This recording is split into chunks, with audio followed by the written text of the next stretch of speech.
Enjoying the show? You can help others find it and enjoy it too by giving us a 5-star rating or review. If you feel like reaching out to us with a question or comment, you can send us an email at mywifetherd@gmail.com. And don't forget to visit our website at mywifethedietitian.com, as well as our social media pages. We're on Facebook, Instagram, and YouTube. Enjoy the show. It's Rob and Sandra from My Wife the Dietitian, and this is Nutrition Nuggets. Hey, Rob. Oh, hi, Sandra. Hi. Could you read the question from the listener this week that we're going to discuss? Our listener. It's a good one. A listener question, yes. And as we get into the spring weather and people are outdoors more and maybe thinking of hydration and getting more fluids, this is right up the alley of that. Exactly. Our friend Lisa, who we answered a question from her recently as well on our Monday episode, and she sent a couple of questions. So we thought we'd just bang them both out this week. And yeah, love her questions. Thank you so much. She sends us lots of questions, which is awesome. Yeah. Okay, I'm just digging it up here. She had a question about putting fruit. She says she drinks water, and that's kind of all she drinks, that's awesome because water is super healthy. But she wants to add a little flavor to her water, so she's been putting fruit, slices of fruit in her water, but she says she doesn't taste it very much. So she's wondering if she could like crush the fruit or grind it down a bit to release more of the flavor of the fruit into her water, or if that's just going to release too much of the sugar and kind of like negate the benefits of the water. Okay, good question. That's awesome. There's a couple things to that. Can I also just add a little bit more to that question? Because I think there's a lot of people who are concerned about, in general, the sugar that's in fruit. And they tend to avoid fruit because they think that they need to avoid sugar, and sugar's in fruit, and therefore they should avoid fruit. So I think we could maybe answer that question in the process of answering Lisa's question as well, maybe. Okay. To me, it sort of sounds the same. It's similar, yeah. Well, just to think of in one mandarin orange, say like those little oranges, you're getting about 1 teaspoon of sugar. In the whole orange? Yeah. Oh, wow.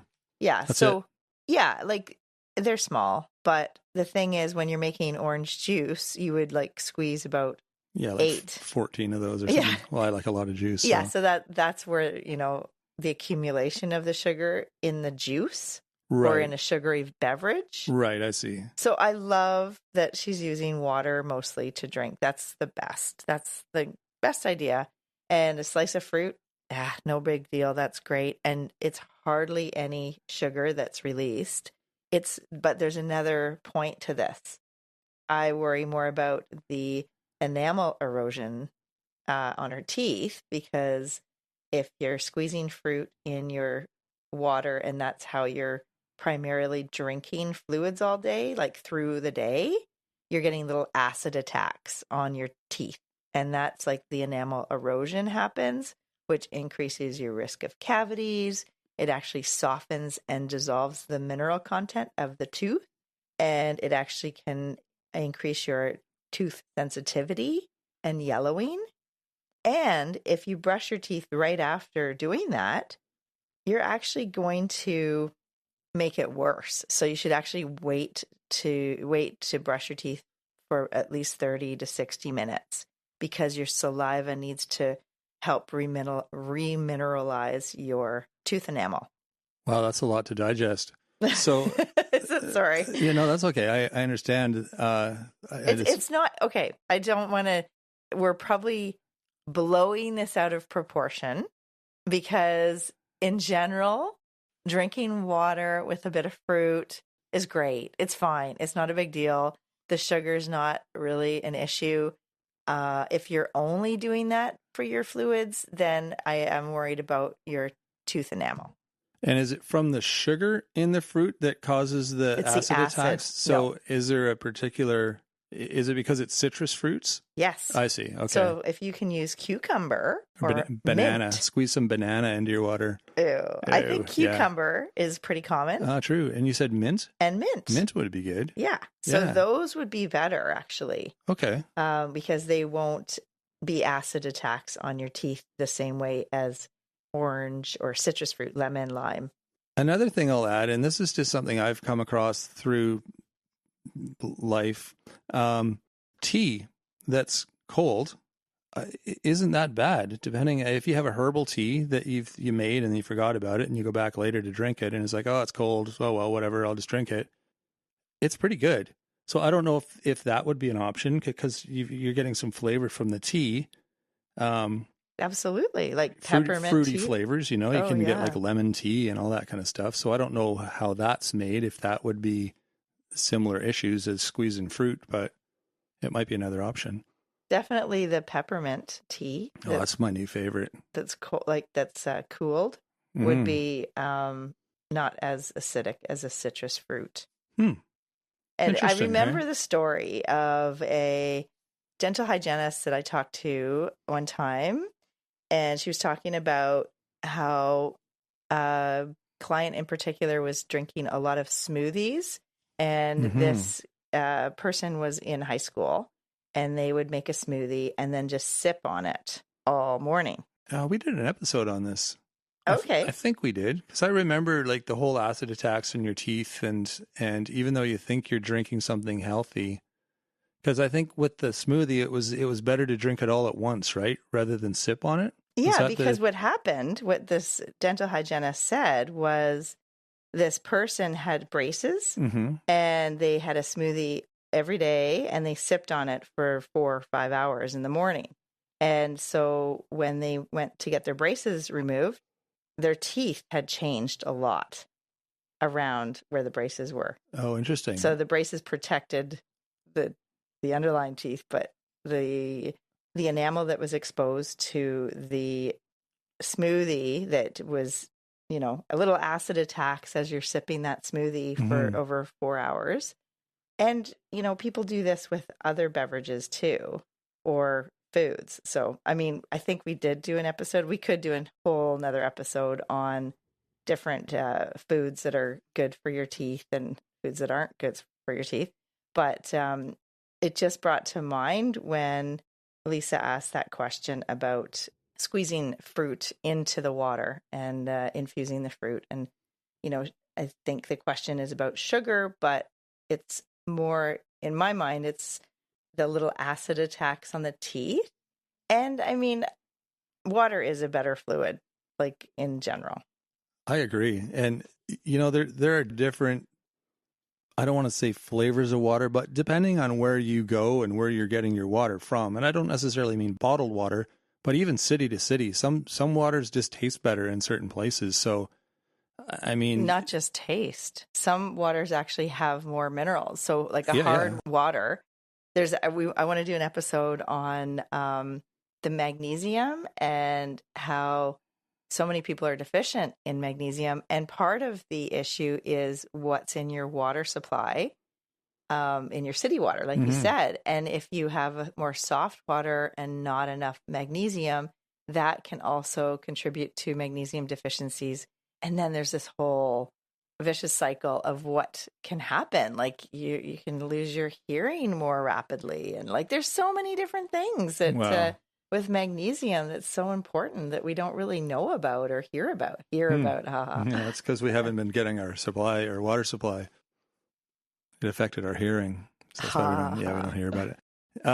So anyway, that's just another thing. I mean, water is water to a point, but sometimes you go to a place, the city we live in now, when we moved here, we're like, oh my God, the water here is so good. Like it was noticeably way better than where we were living before. I think it got awards. I think it has too. Like the tastiest water. They actually, like, bottled water companies actually come here to bottle the water and sell it in other parts of the world. So there is something.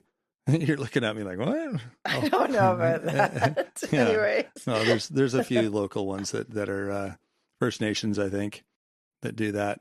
Anyway, that's something to try, Lisa.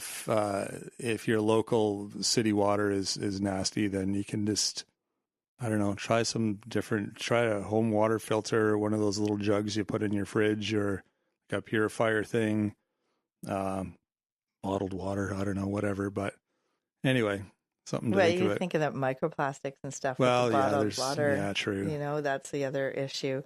but yeah, I know it's tricky.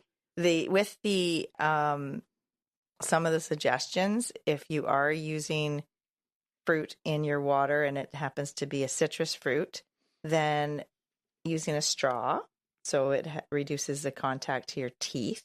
Smart. Also, you can rinse with water after drinking, like after taking sips of the fruit infused water to neutralize the acid. And as I mentioned before, don't brush your teeth right away because you can actually brush off the enamel that's been. So what happens if you wait? Like it'll harden back up again or something? Yeah, your saliva helps because your saliva, the saliva is a neutral pH, so it helps to remineralize your enamel. So does the enamel soften with the I see, and then if you brush, it'll just it dissolves the mineral content of the teeth. Yeah, that's so crazy. There's so much stuff that, like, how do people know this stuff? I know. And then the other thing is avoid sipping all day. So as you mentioned about the smoothie, like just have it like a meal instead of like sipping over hours. The same with coffee and tea. And I know people do that all the time. They buy their coffee and they sip on it all day. It's not great for your teeth. So we should actually talk to a dental hygienist, have somebody on the show that's a dentist. Or actually, I did ask our dentist to come on the show. He's too busy, though, fixing people's teeth. That's about it. Yes. That guy is so busy. Yes. So, yeah, anyways, we'll look into that. But I hope that answered your question, though, Lisa. Yeah, I think that's pretty clear. Although she'll be like, okay, now what am I supposed to do now? Although sip water, clean water, and then flavored water in between or something. I don't know. It's probably also better to have the flavored water with your meal and then just drink regular plain water between meals. There you go. Once you figure it out, Lisa, let us know, and then we'll share your results with everyone. No, the reason why I say that is when you're having it with a meal, then you have the digestive acids, like everything's happening with that meal anyways. And so you're not like exposing your teeth to all these acid attacks, like sipping through the day, if that makes sense. Yeah. You just have it with your meal. Although you probably don't need the extra flavor with your meal because your meal tastes good. That's true. So it's a tricky one. Oh, yes. But you know what? Kind of stumped us. I actually applaud you for, not drinking juice or not really drinking pop or soda. Whatever it's called these days. Slurpees. Well, any of those sugary beverages. And like you were asking if the slice of lemon or orange might be adding sugar, and it's really negligible for a little slice of orange. It's probably not a big issue, but plain water is always the best. There you go. Hopefully that clears things up. Thanks again for your question, Lisa. We appreciate you reaching out to us with your always awesome questions. And we encourage everyone to reach out to us with your questions. We love answering questions and trying to help people set the record straight with how they're eating and their thoughts on food and health and nutrition. And there's a lot of confusion out there. So we're here to try to help you. Oh, and it wasn't Lisa that we've interviewed. It's a different Lisa. A different Lisa, yeah. There's interviewed a recent guest, Lisa Duncan from Activate Athletic Studios, a local Lisa. Yeah. Anywho, you can reach out to us through our website. It's mywifethedietitian.com. And your questions can come to our email. It's mywifetherd@gmail.com. And while you're on the website, sign up for our newsletter. It's a weekly free newsletter for you to join. And there's tons of information in that. Lots of things that you're not getting through the show here. Updates, nutrition tips, recipes, all sorts of crazy stuff. So it's worth signing up for. Just check it out. Even if you don't like it, you can unsubscribe, but most people seem to be sticking in there. So yeah, check that out. You can also find us on Facebook, Instagram, and YouTube. Feel free to reach out to us there as well. If you're liking the show, let us know. Love hearing your reviews and your comments and your questions. Like I said, either through email or you can rate and review the show on the actual podcast player you're using. Or on social media, you know, the whole thumbs up thing is kind of nice too. Little hearts and all those we love seeing all that stuff. And don't forget to share with your friends. If you're liking the show, I'm sure they would too. So be sure to share. So that is it for this week. We will be back next week with another new episode. So until then, have a fantastic week. Thanks for joining us today on My Wife the Dietitian. If you like what you heard, don't be shy. Leave us a comment or review, and be sure to share our podcast with your friends. If you'd like to hear more, hit that subscribe button. You can also follow us on our social media pages for updates, episode trailers, and other odds and ends. For more info and links on what we discussed on today's episode, check the show notes. We'll be back next week with another informative and fun-filled episode.